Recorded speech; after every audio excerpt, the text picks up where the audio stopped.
Disclaimer. This video's information is being provided for informational, educational, and general interest purposes only. The information in this video is not intended to shock, enrage, or otherwise provoke the viewer. The sole purpose of this video was to raise awareness of true crime-related events. Copyright disclaimer: under Section 107 of the Copyright Act 1976, allowance is made for fair use for purposes such as criticism, comment, news reporting, scholarship, and research.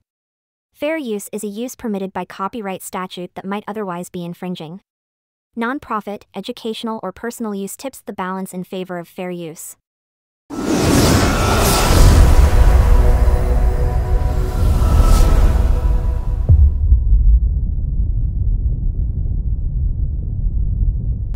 Welcome and thank you for visiting Crime Champs.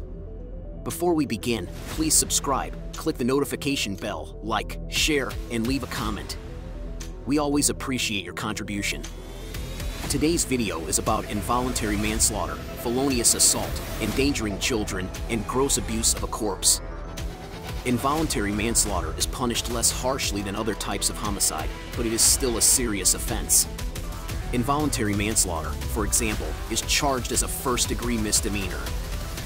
When an assault is severe enough to be considered a felony, such as when a deadly weapon is used or the intent is to commit another crime, it is referred to as felonious assault.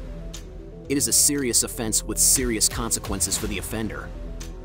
A parent, guardian, or other person responsible for a child under the age of 18, or a person who employs or supervises such a person, commits an offense if he knowingly endangers the child's welfare by breaching a duty of care, protection, or support.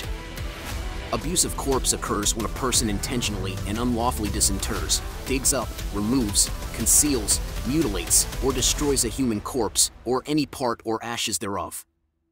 Without further ado, let's get into the video. Jordan Rodriguez, Larissa Rodriguez's 5-year-old son, was killed, and Larissa and her boyfriend Christopher Rodriguez were both charged with the crime. They each entered guilty pleas to a lesser charge of involuntary manslaughter. Both Rodriguezes also pleaded guilty to felonious assault, endangering children, and offenses against a human corpse.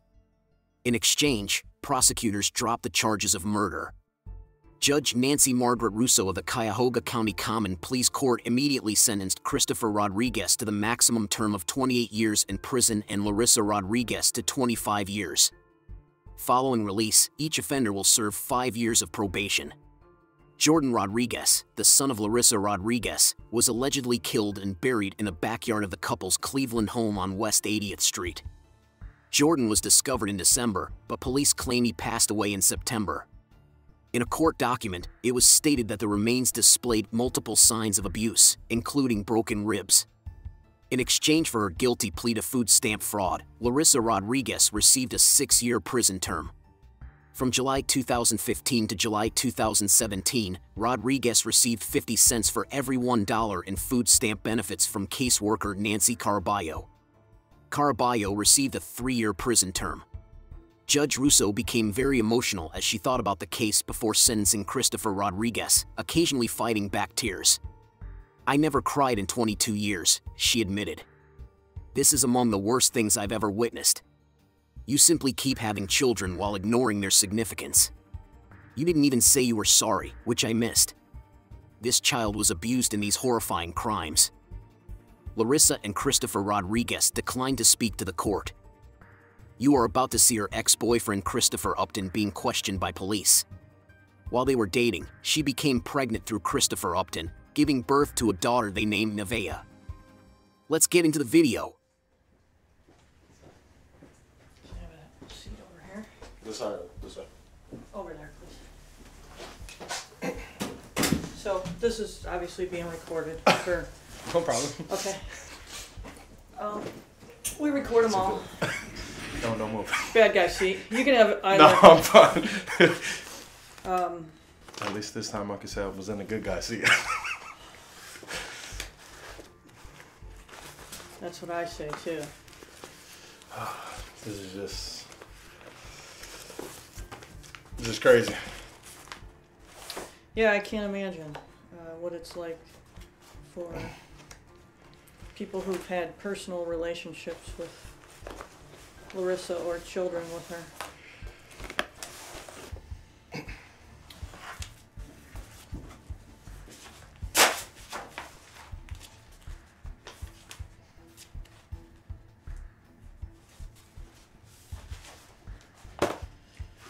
So, Christopher Upton. Yes.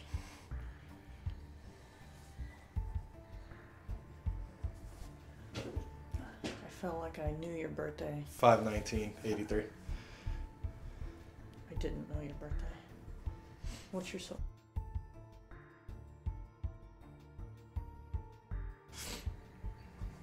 And where do you live? 3127 West 46.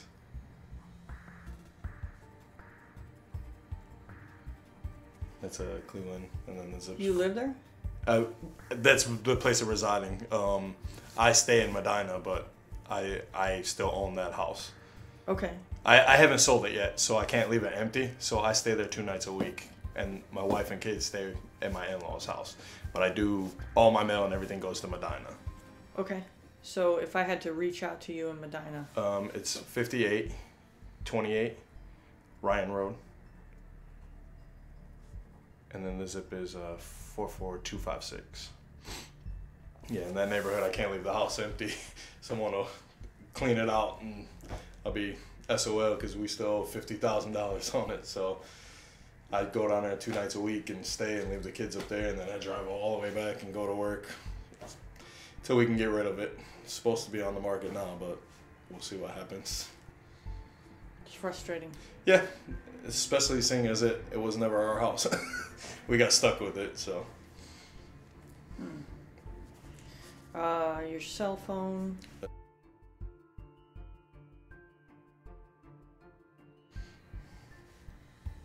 And your wife's name? Jennifer. I don't know her number. I don't need to call Okay. her. It's just. And your daughter's name? Nevea. Nevaeha. And her date of birth? Is 10/16/09. Okay. I have 2 of them that are pretty close. My son is 10/14/05. Oh, Yeah, so, and then my wife is 10/5/83. So you're broke in October. I got married at the end of October 26th. So I wouldn't, 4 strikes, I'm out. Figure I'm gonna be broke at the end of the year anyways with Christmas. Might as well go the whole shebang. Only me and my youngest daughter is in March, and I'm in May. So we're the oddballs. Huh. Wow. So, obviously you're familiar with Yes. Larissa, Yes. and are you familiar with? I've never met him. My daughter has been gone since she started dating him. Okay.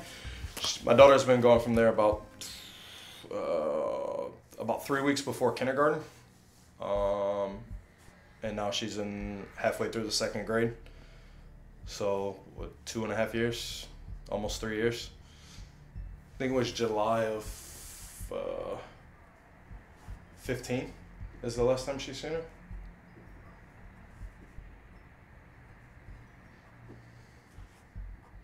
She's had, no contact whatsoever, no phone calls, no Facebook messages, and, nothing with Nevea on all of that time. She practically just stopped showing up to pick her up. She was supposed to pick her up every other Sunday for 6 hours at the CVS on West Boulevard. Never got a call, never got a text saying, hey, I'm not going to make it. Hey, can we switch weekends? Nothing like that. I showed up for the following probably 90 days, 3 to 4 months every Sunday. So would sit there for a half hour, no show. Finally, I want to say it was about October, right before Halloween, I told Nevea, I said, I'm not taking you there no more. Obviously, in 3 months, she hasn't showed up. She's not going to show up. We're wasting our time to go sit there. I didn't even get her dressed half the time because I knew she was going to come right back home anyways. So I brought her back home in her pajamas, and we started our day from there. Like I said, no contact, no nothing. Just as if she fell off the face of the earth. Was that painful for her? It was. Nevea dealt with the times where she would say, why doesn't my mom love me? Why doesn't she want me? Why did she stop coming to get me? She blamed herself, and Nevea's one of those to where she does what she thinks is going to get your approval. She doesn't. Like, she needs approval. Exactly. She's one of those where even now she kind of knows what's going on. I think she sometimes tells me what I want to hear instead of really showing her, her emotions or anything like that. That was part of the reason why I got her in counseling, because I thought the counseling would help her to where she can discuss to them how she feels without the burden of, is she going to disappoint me? Is she going to disappoint Larissa? Because like I try to tell my wife, no matter what, it could be 3 years, 5 years, whatever. If she ever ran into Larissa again, it's still her mom. It may be an awkward situation at the beginning, but eventually she's going to remember that she's her mom. And, if she wanted a relationship with her, there was nothing I could do, against that. But at the same time, I have to shield her from, everything going on and show her that even though her mom is not in her picture, she still has a strong foundation and a support system and, people around her that actually love her and care about her and keep her safe. So that's what I try to, and, because my wife's like, well, we're never going to let her see her again. And I'm like, you can do that until she's 18. When she's 18, there's nothing you can do. If she wants a relationship with her mom, the best I can do is explain to her what happened and how it happened and let her make her own decisions from there. But, right now, I hold the ball. And they called, both Larissa's sisters called me yesterday, wanted me to bring them down. I guess they had a visit with the kids yesterday. Wanted me to bring Nevaeh down. And I left it to Nevaeh. I told Nevaeh, I said, it's up to you. If you feel like you want to go down and, visit them and, open them wounds or whatever you want to do, that's on, we'll work through it. And she told me yesterday she did not want to go, and she had no desire to see any of them.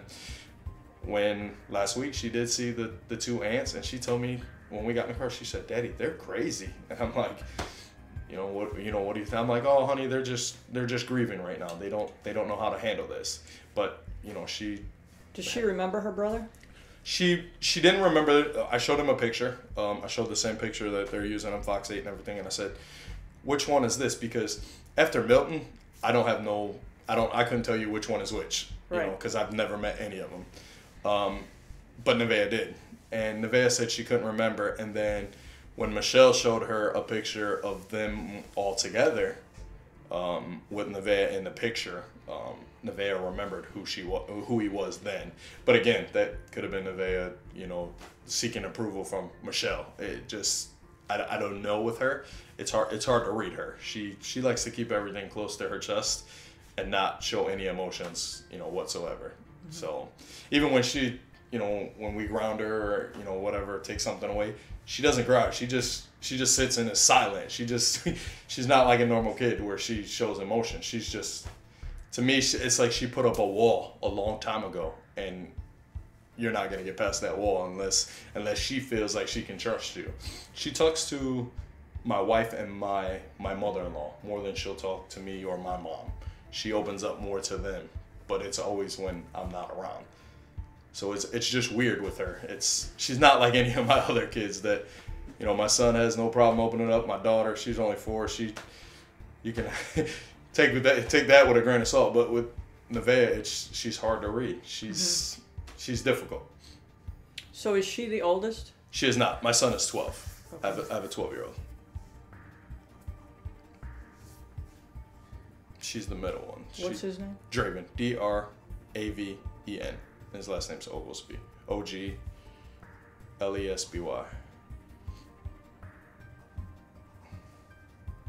then you have a 4-year-old? Yeah, her name is Chloe.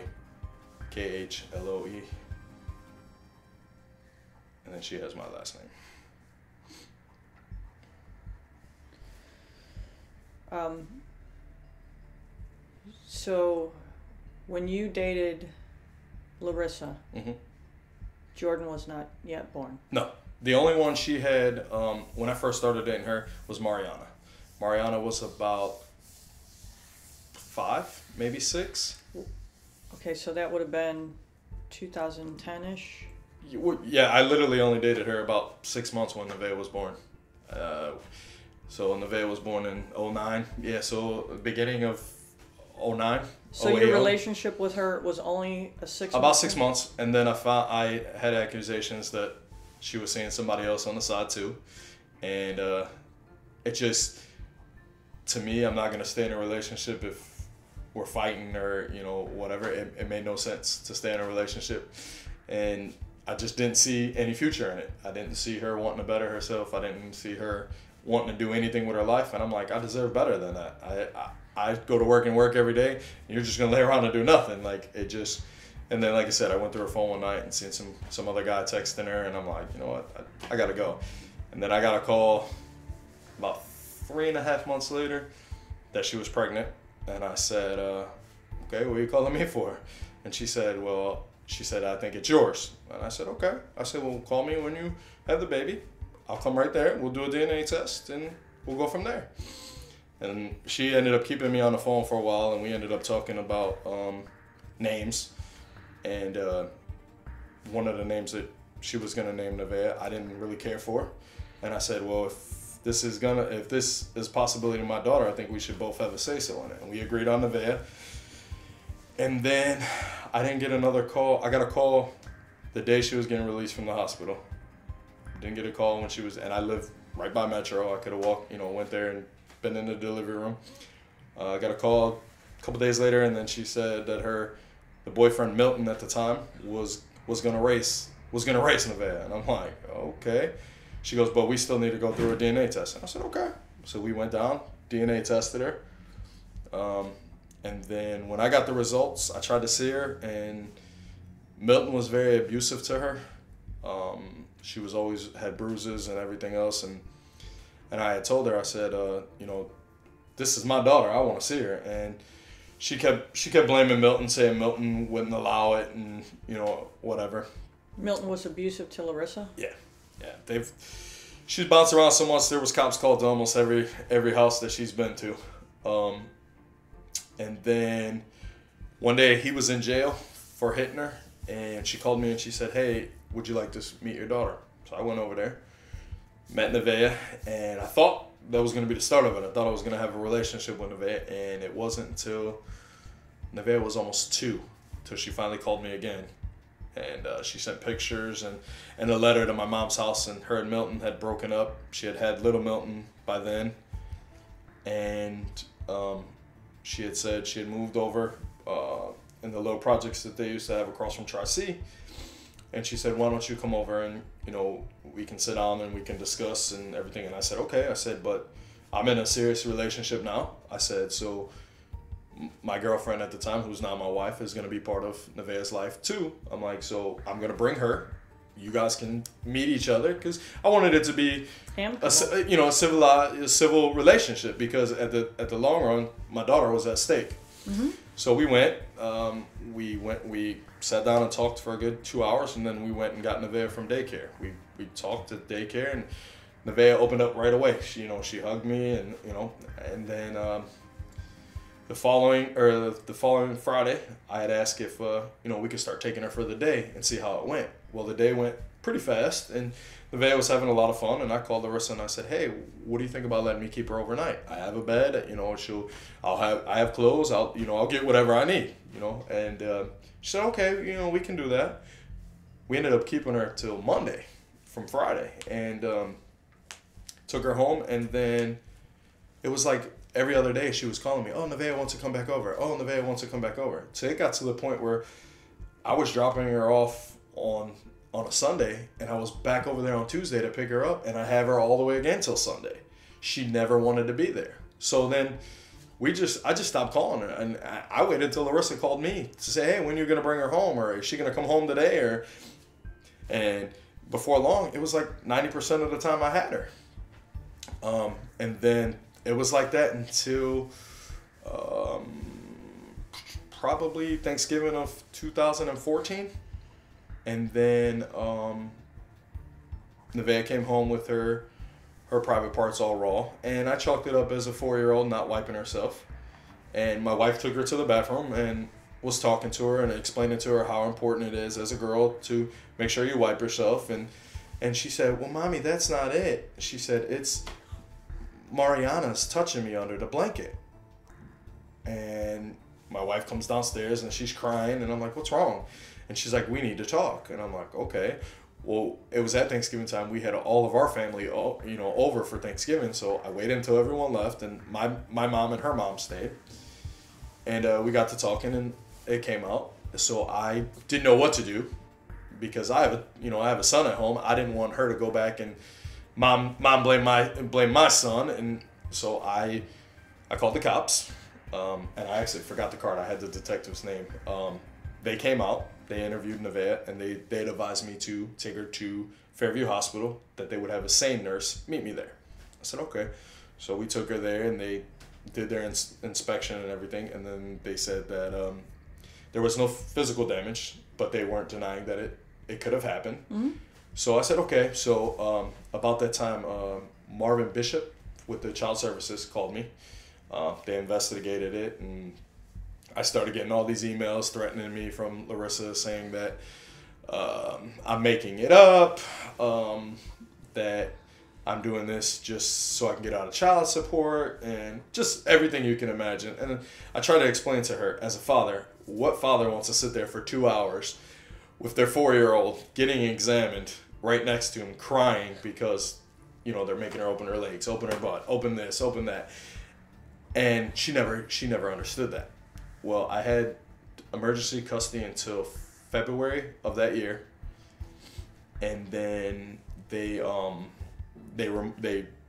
said that they closed the case, that they would release. I had to release Nevaeh back to Larissa, and I said, okay. I said, well, she can come with the cops, because I'm not just releasing her, because I knew how she was going to be. She was going to make a show out of it, and I didn't want my daughter to see that. So I knew the cops was coming with her. They knocked on the door. They gave me ample time to get her ready, explain to her what was going on. Nevaeh cried. They took her. About 3 days later, Larissa called me and said she wants to come back over. And I'm like, okay. So we got her back, and I had already started the process of going to go down and fight for legal rights. I wanted it set in stone, so if I showed up over there with the cops, she had to release her to me. And then the one day she surprised me, and she was like, I'm going to pick Nevaeh up. And I'm like, okay.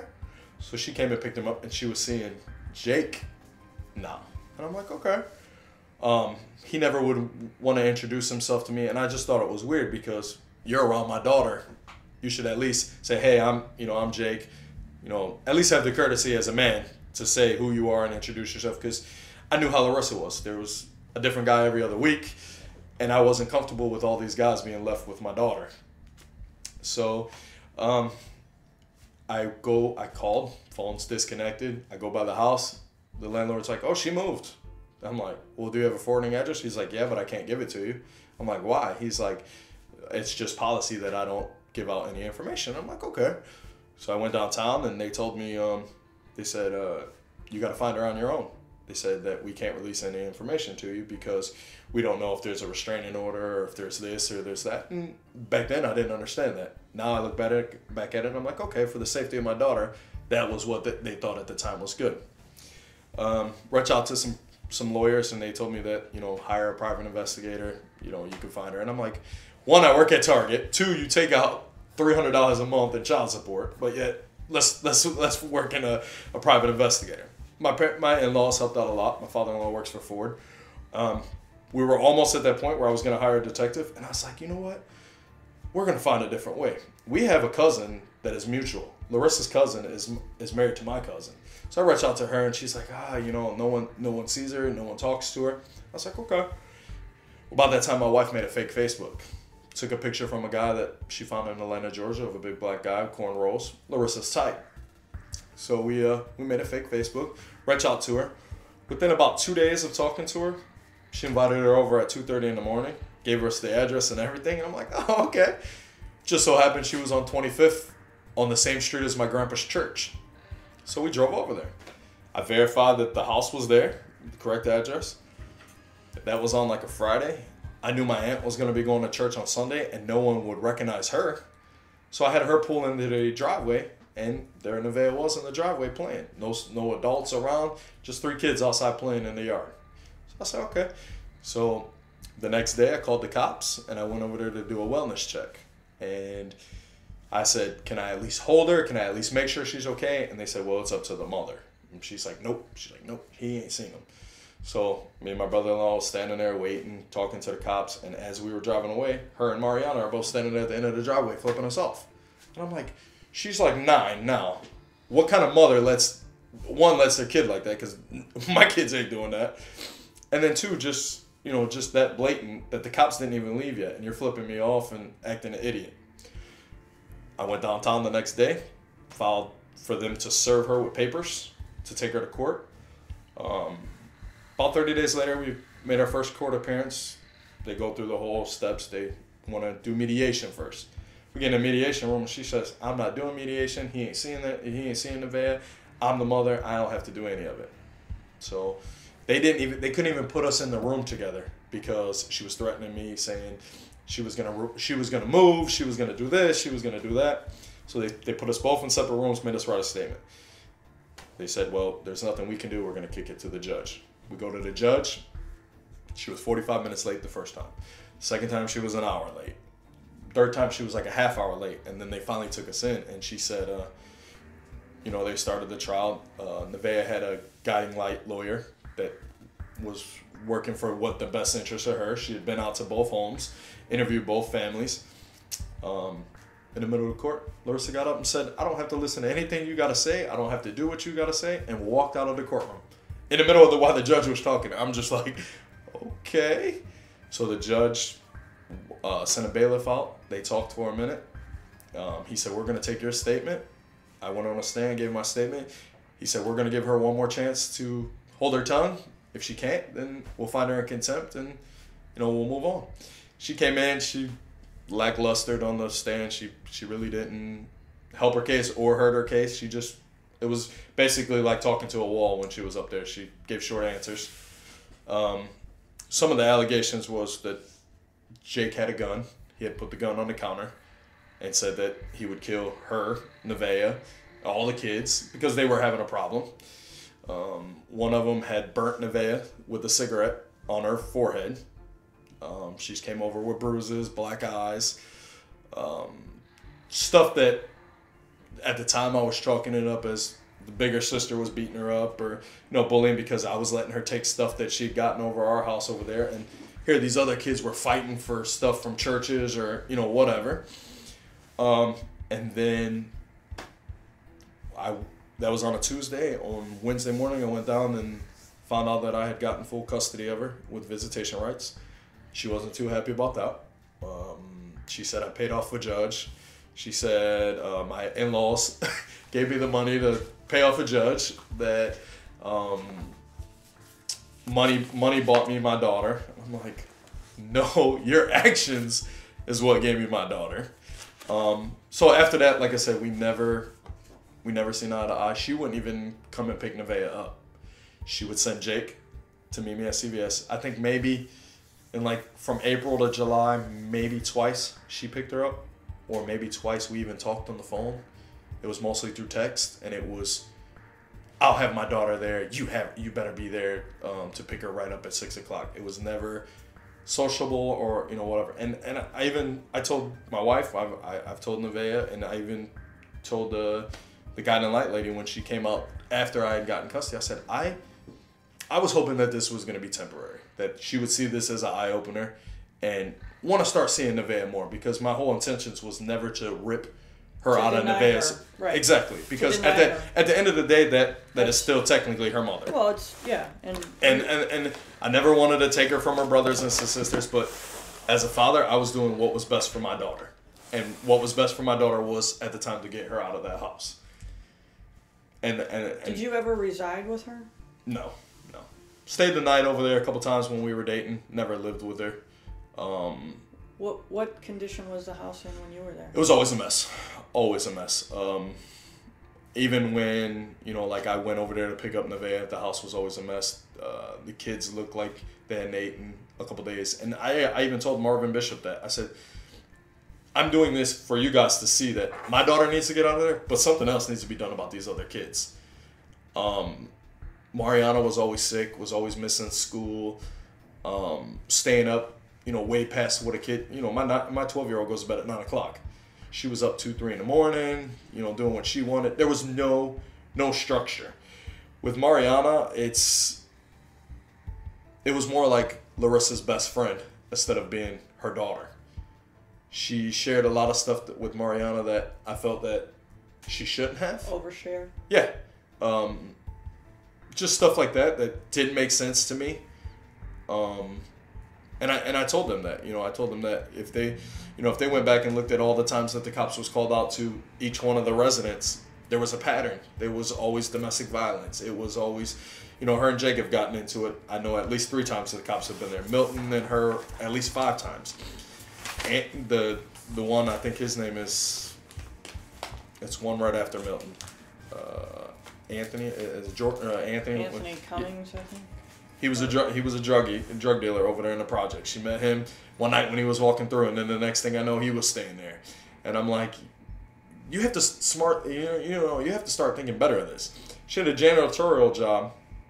She was working 3rd shift, and I'm like, okay, what are you doing with the kids? Oh well, Aunt's staying there. What do you mean he's staying there? You've just met this guy 2 weeks ago, and now he's staying there with your kids. Yeah, well, I call him every hour, and the kids are sleeping anyways. I said, okay. I said, did you ever think that in this day and age, he could be a pedophile? He could have just got with you for the kids. And she's like, he wouldn't do that. And I'm like, how do you know? Looking back at it now, I'm like, I've known you since kindergarten, and I would have never thought you would have did something like this. You don't know someone. And, you know, we fought about that to the point where I wouldn't even send Nevaeh home. I refused to let Nevaeh stay there with him. And if I found out that he was there and she was going to work, I would go get Nevaeh. And you've literally known her since kindergarten? I've known her sister, and both of them since we went to grade school together. We lost touch in high school. We both went our separate ways. She moved out to Twinsburg, I think. And so let me ask you a question. In that constellation of stars, Michelle, Larissa, and Anna,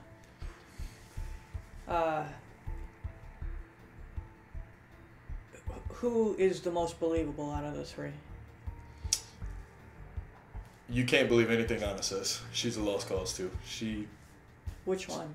The Anna. She's a druggie. She's gotten a couple kids taken away. Right. Michelle seems to me, again, I haven't talked to them in 5 years, but Michelle seems to me, you know, just from talking to her the other day about 2 hours, she seems to me like she has her head on straight. She wants to do what's best for the kids.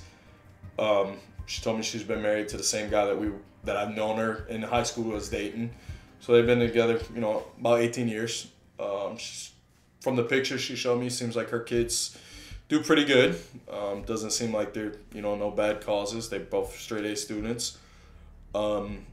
She had told me, one of the reasons that makes me lean more towards letting Nevaeh see her over Anna was she had told me that some of the stuff that Larissa had said about me to turn her against me was the same stuff that she was telling Jake to have Jake want to fight me when we were going through the court battle.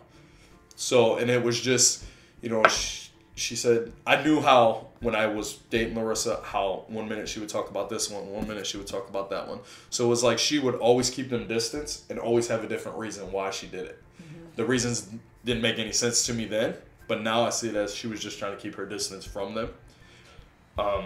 But yeah, Anna has reached out to me about 3 times in the last week since all this has went down, and I refuse to take any calls from her. You know, I got some text messages from her. Yeah, she doesn't seem real well balanced right now. What made me about her was I went there the day they were digging for the body. I wanted to see it with my own eyes. Again, when social services called me, they don't tell you nothing over the phone. They just tell you they want to see Nevaeh and verify that she's well-being.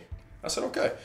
As soon as I hung up, I started seeing the reports on Fox, and friends were calling me. People that know that I've known her were calling out of the woodwork. People I haven't seen in years, talked to in years.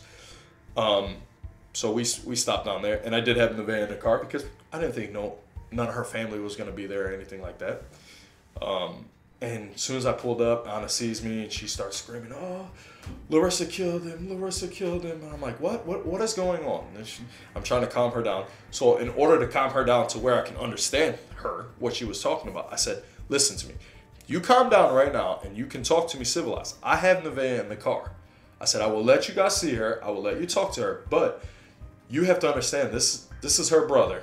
And she doesn't know everything going on yet. So if you can keep it in check to where you can talk to her, give her a hug, and, you know, all of that, that's fine. I gotta grab my coffee. No, you're fine. Can I get you a coffee? No, I'm fine. Bottle of water? I'm good. Seriously? I'm good. Nothing? Nothing, I'm good. I hate that. I'm good. It's the Italian in me. I just want to give you... My wife's Italian too, so. Yeah, I just want to give you something. You got some spaghetti and meatballs? No. Nah. But when I make it, it's homemade. From scratch. That's where it's at.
So I understand you.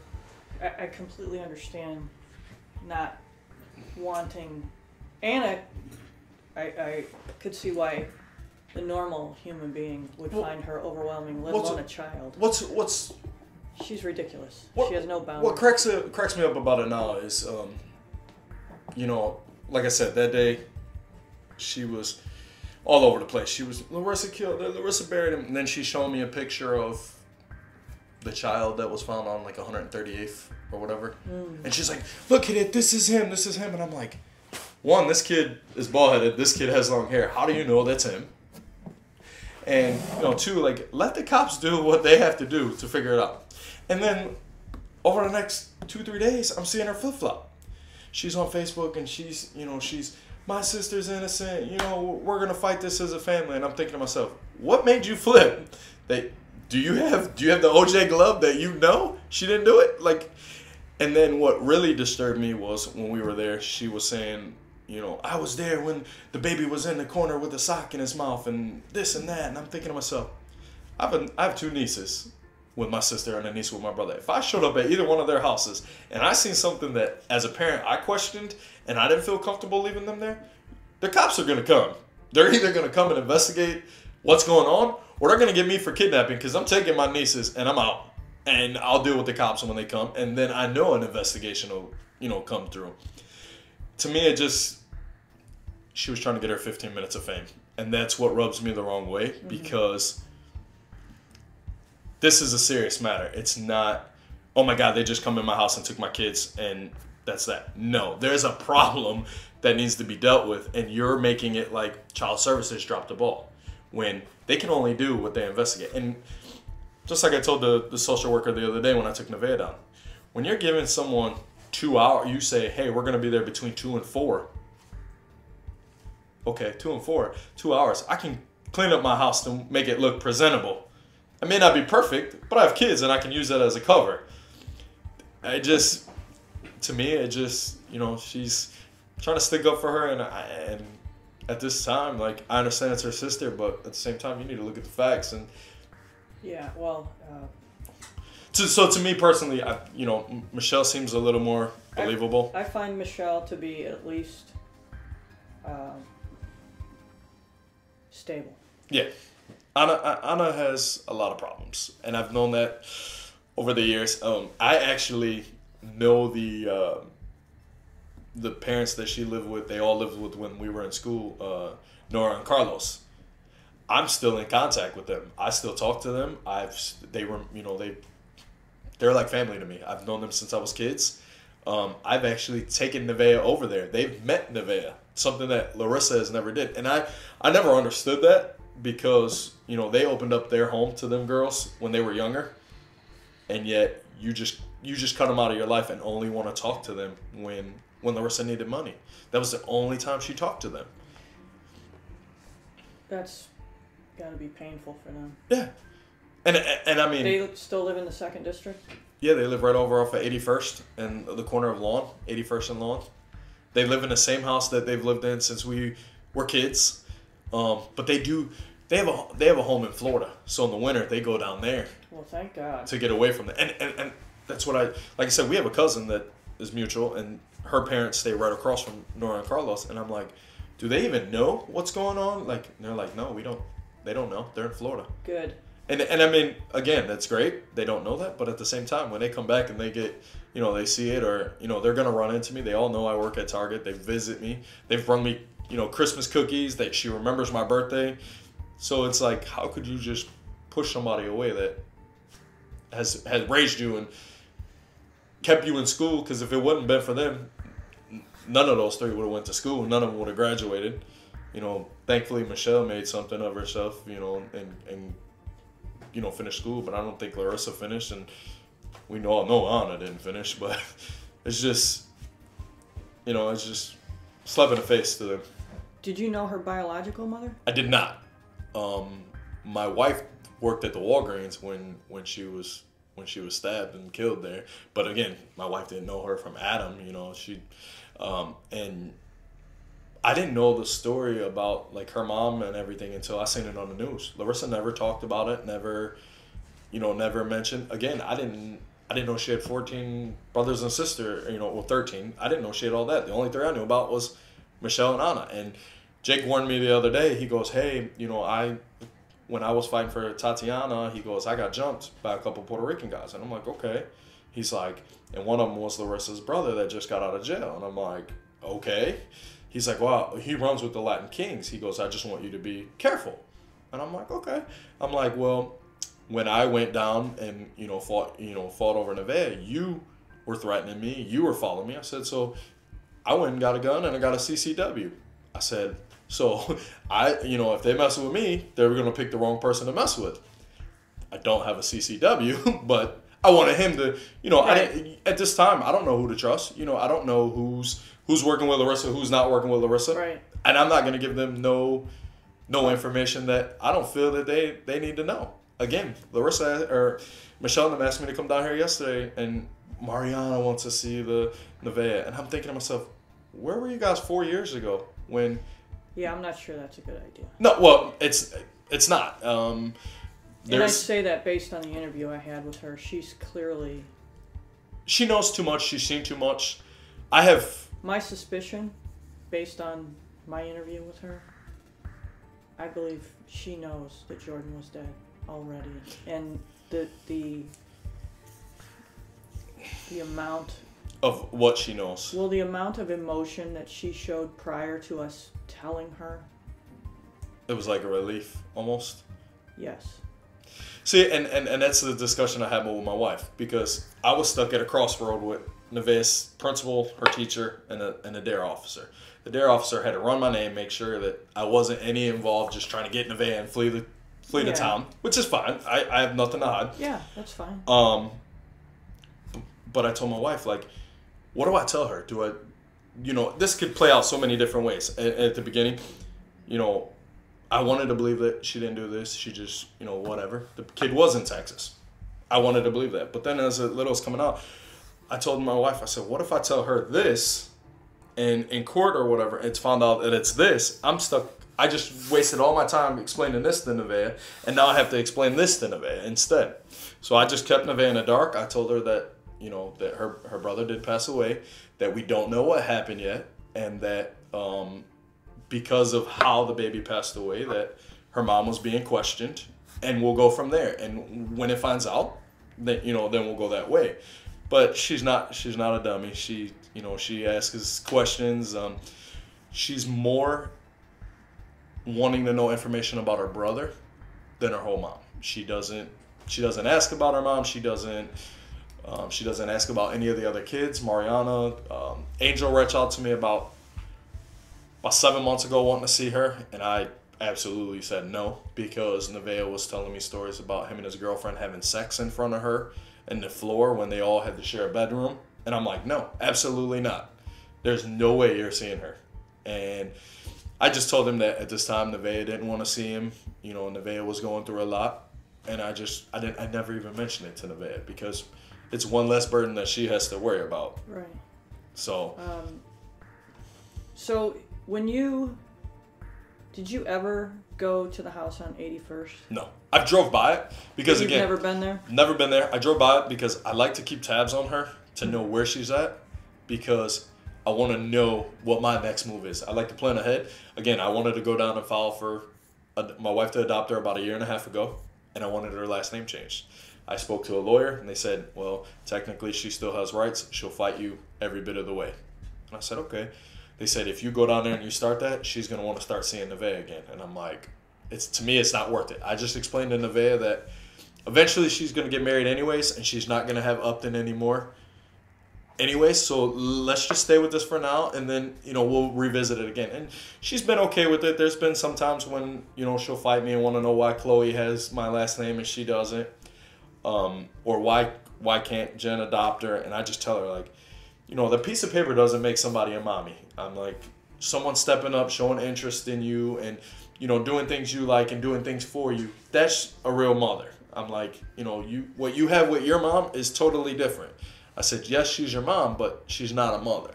And it took a while, and she understands it now. She calls my wife mom. They go to mommy to order stuff, and my wife does everything as a mother should. Mm-hmm. Carries her on her insurance, everything like that. So it doesn't... So did you ever meet Jordan? I met him once or twice. Yeah, I met him when he was real little. I met him when I met him. He was in the hospital. I picked up Nevaeh from the hospital. I think it was like right after he was born. He had the tubes and everything in his nose. At Metro? Yeah. And then maybe like one other time after that, but literally like right after that is. So the next time you meet him after... He's probably maybe like a year and a half. So at 1 year old, does he appear to be a healthy child? For the most part, I mean, what I could see, he was sitting on the couch, literally. But when I would go in, Nevaeh would already be getting her coat on, her shoes, and be ready to go. So I literally, maybe 10 minutes. But my question is, he doesn't. If you looked at him, he doesn't look like he's suffering from malnutrition at that point. No, not from what I could see. No. And what year does she leave the house completely? Let's see, she's in, it was like 2014, July of 2014. So when he's 2. Yeah. About July 2014, they were living on, I think it was like 91st and Denison. And I think she had just given birth to Tatiana, because Nevaeh has changed Tatiana's diaper and fed her a couple times. And I always found that weird because I'm like, you're 5 years old, 6 years old. You don't need to be doing that. You know, that's your mom's job. She's like, well, I like to help. She loves babies. Her room's full of baby dolls. But this was something totally different. And I'm like, Nevaeh, let your mom do all that. And she said, like, Mariana would get them up. Mariana would feed them all, and it was like Mariana was the mother and Larissa just did whatever.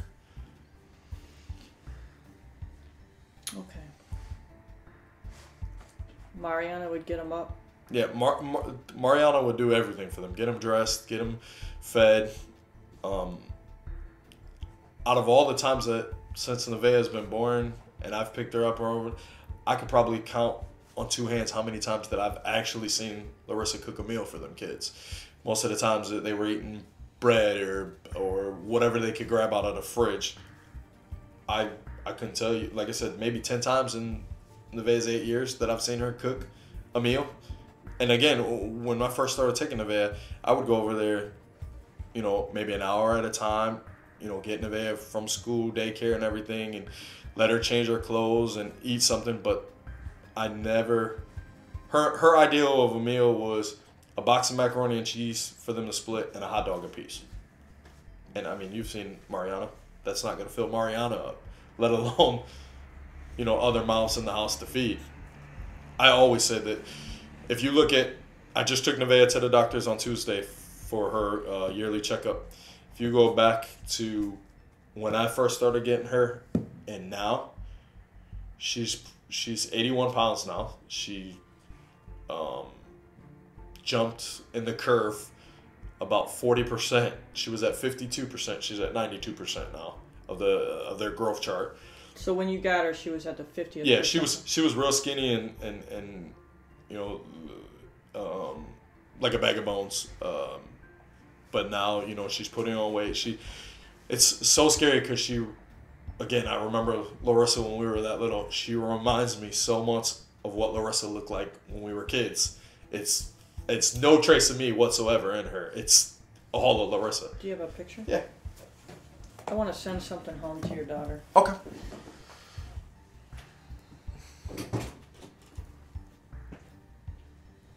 Let's see if I have some.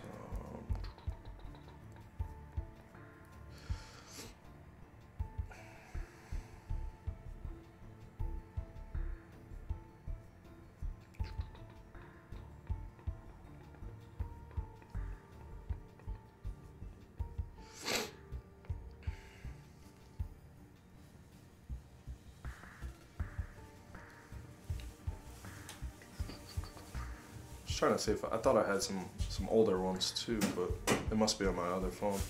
So you know Nevaeh's color preference better than I do, but Probably the purple. these are really special dolls. Okay. They're called the Giving Doll, Okay. and you'll see it on there. Okay. And so they're for kids that go through crisis. Okay. I will These explain are about them. made from volunteers, and what I told Mariana yesterday was, she's beautiful. And then She looks like you. She don't look like her. I see it the other way again. No, I've she known looks her. like you. Here's I've seen both of you, so. here's first day of second grade this year. I mean, I see the Hispanic in her, but she has your round face. Kindergarten, second grade this year. So I mean, she's totally. I thought I had some older pictures, but I just switched from an Android to a, and then there's all three of them together on the 4th of July. These two favor each other a great deal, and that could only be through you. I'm glad someone else is And because the I don't shape see. of her face. So, what I told Mariana yesterday is, because she didn't know, I explained to her that I asked her if I could hold her hands like a mother would, and then I explained that Jordan's in heaven, and I said, when you want to talk to Jordan, I want you to talk. I gave her a male doll. Okay. I don't have another male doll. I'll explain. But It's listen, think of when you want to talk about your brother or you want to talk to your brother. That's what Sally's for. okay.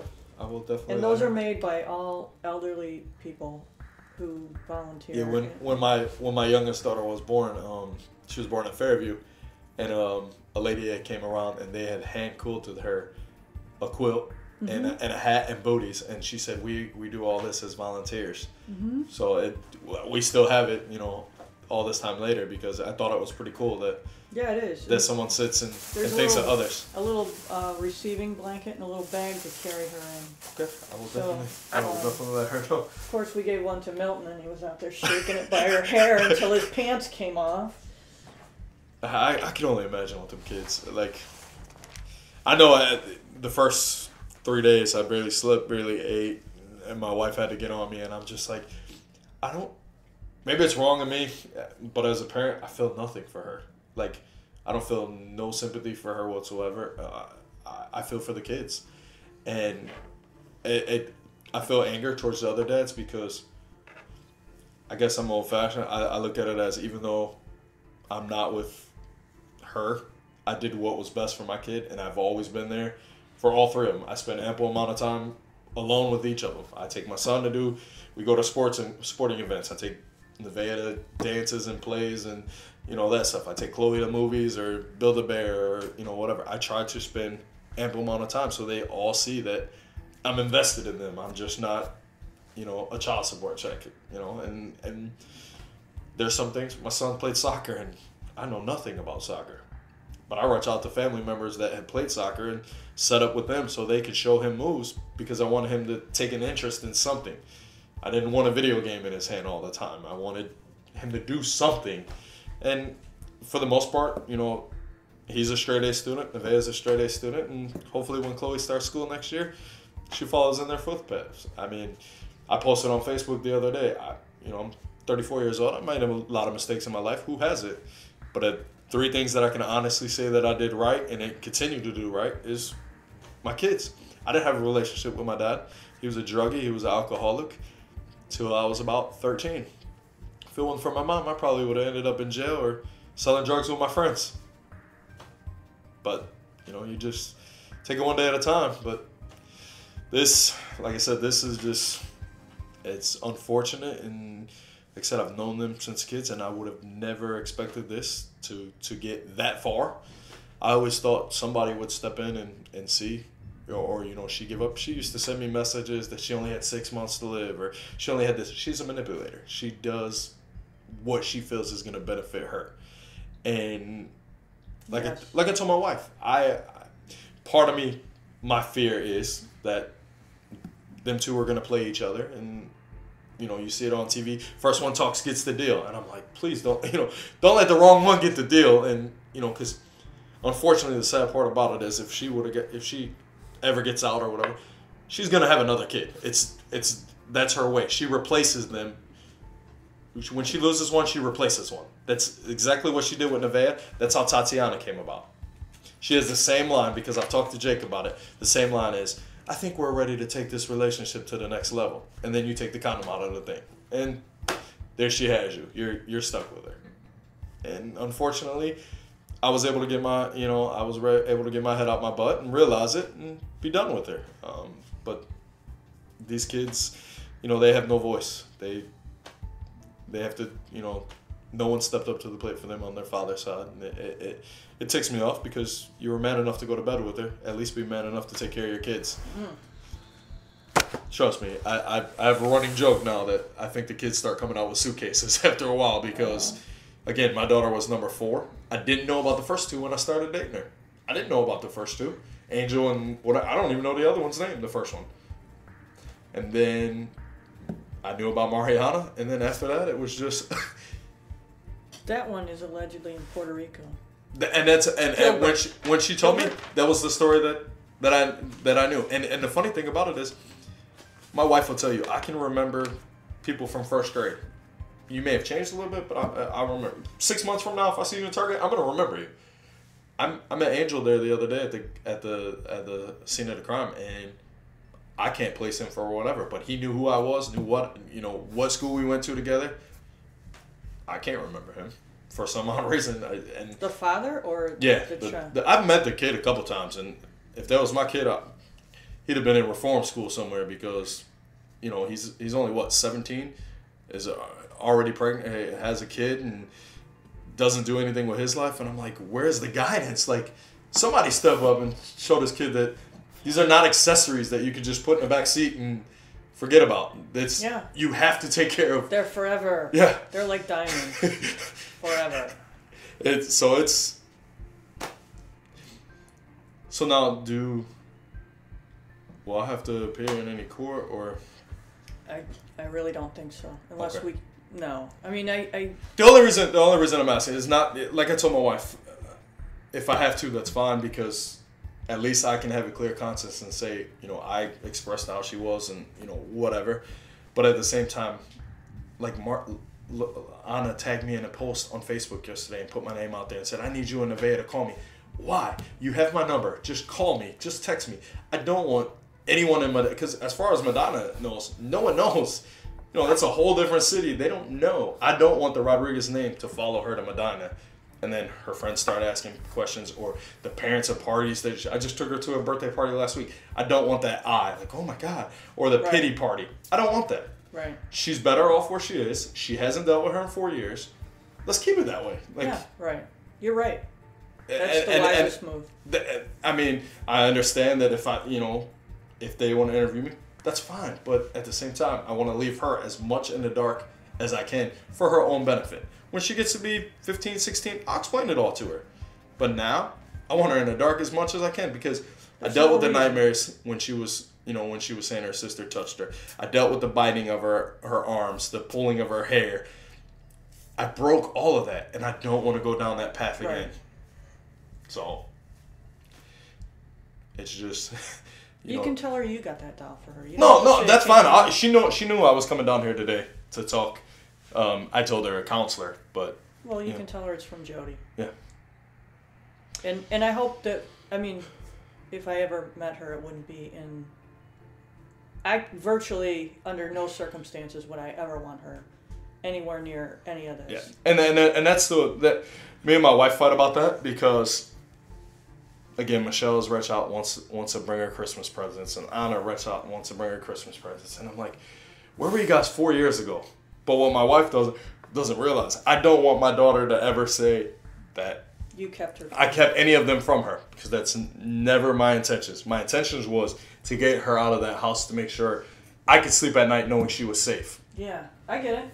And I totally get that. And when me and my wife fight about it, she's like, well, they don't need to see her. They haven't seen her in 4 years. Why all of a sudden they want to see her? And what I try to explain to my wife is Larissa's a manipulator. She told them what they wanted to hear. Right. She tells me what I wanted to hear, and she played us against each other. I told you, 3 years ago, me and Jake, I was going to go after him with a baseball bat. And then I sat back and I thought about it, and I'm like... That's what she wants you to do, though. Exactly. She wanted me to Right. lose that so I would have lost Nevaeh. Right. And she would have still had Jake. And I'm like, now, me and him are cordial. We talk to each other. Right. I reached out to him, make sure his daughter was safe. I just talked to him the other night, wished him a Merry Christmas. 3 years ago, I wouldn't have been able to do that because of her. Right. She Right. had the ball in her court. So Yeah, well, she likes that. So, do you have any other questions for No, me? no. Okay. I think I'm good. And again, if you need anything else from me, you can call me. Like I told the social worker, I asked them if they would be back out again, or what can I expect, and they said they didn't think so, but with the investigation going on and everything, that their boss may want them to come back out again. And I told them that's fine. You call me anytime. I don't need a 2-hour window. You can call me 5 minutes before you get there. I had food in my refrigerator. I have Right. a roof over our head. So I was hoping for the best. I hope she would have just took a plea deal and